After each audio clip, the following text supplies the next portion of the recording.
दोस्तों, रोजनामचा का प्रारूप अर्थात फॉर्म ऑफ जर्नल आपके सामने स्क्रीन पर है।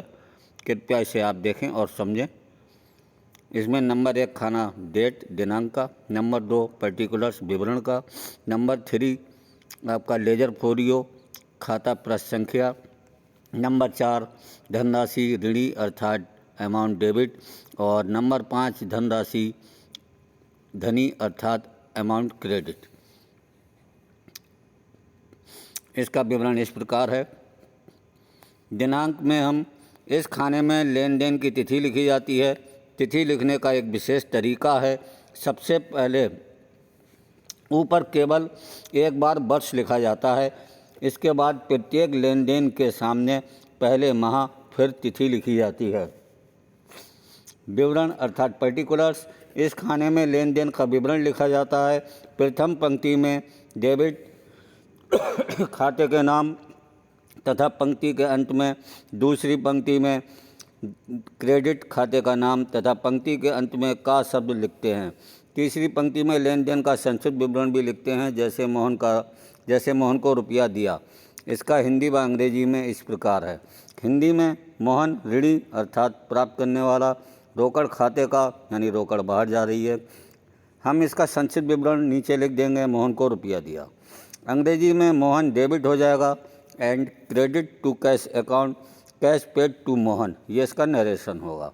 नंबर 3 खाता प्रश्न संख्या, इस खाने में खाता बही के उस पृष्ठ की संख्या दी जाती है जिस पर वो खाता खोला गया है। नंबर 4 धनराशि ऋणी अर्थात डेबिट, ऋणी किए जाने वाले खाते की धनराशि को उस खाने में लिखा जाता है। नंबर 5 धनराशि धनी अर्थात क्रेडिट, धनी या क्रेडिट किए जाने वाले खाते की धनराशि को इस खाते में लिखते हैं। रोजनामचा में लेखा करते समय ध्यान रखने योग्य बातें। किसी भी लेन देन का रोजनामचे में लेखा करते समय निम्न बातों पर ध्यान रखना आवश्यक है। नंबर 1 निर्धारित प्रारूप, रोजनामचा सदैव निर्धारित प्रारूप में लिखा जाना चाहिए। रोजनामचा का नाम, रोजनामचे के ऊपर उस व्यक्ति अथवा फर्म का नाम लिखा जाता है जिसकी पुस्तकों में लेखे किए जा रहे हैं।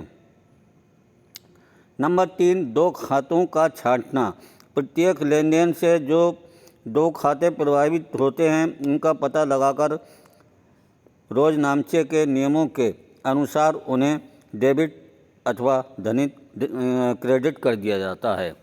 नंबर 4 स्पष्टीकरण अथवा व्याख्या अर्थात नरेशन, रोजनामचे की प्रत्येक प्रविष्टि के नीचे कोष्ठक में उसका संक्षिप्त विवरण लिखा जाता है जिसे स्पष्टीकरण अथवा व्याख्या या नरेशन कहते हैं, जिससे ये बात का पता चलता है कि कोई खाता क्यों डेबिट या क्रेडिट किया जाता है। प्रत्येक प्रविष्टि के नीचे व्याख्या अर्थात नरेशन लिखना आवश्यक होता है। ऐसी व्याख्या सूक्ष्म एवं सरलता से समझ में आने वाली होनी चाहिए। नंबर 5 लाइन खींचना, व्याख्या लिखने के पश्चात विवरण के खाने में एक लाइन खींच दी जानी चाहिए तथा उसके पश्चात दूसरी प्रविष्टि प्रारंभ करनी चाहिए।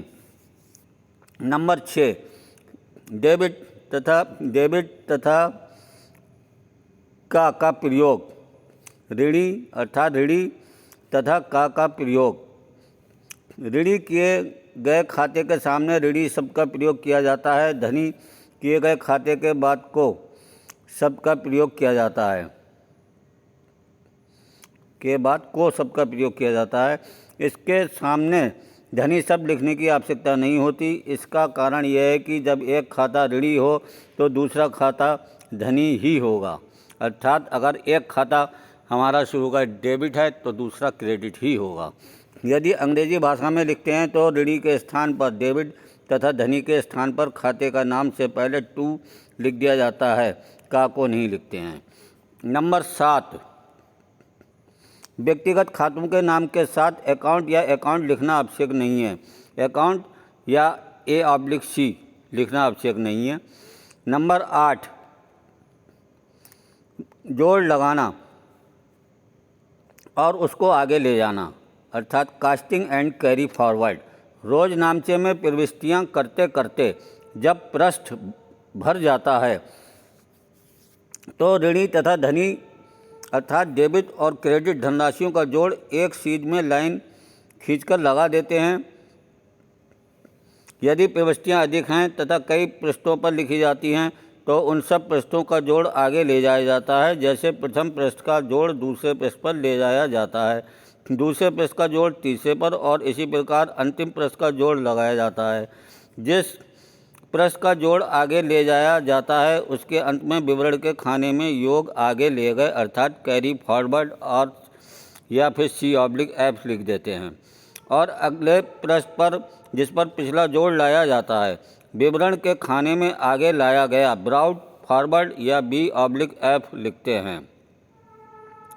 जब रोज नामचे में समस्त लेन देनों की प्रविष्टियाँ हो जाती हैं तो विवरण वाले खाने में कुल योग अर्थात ग्रांड टोटल लिखकर धनराशि के दोनों खानों का योग एक सीध में लाइन खींचकर लगा देते हैं।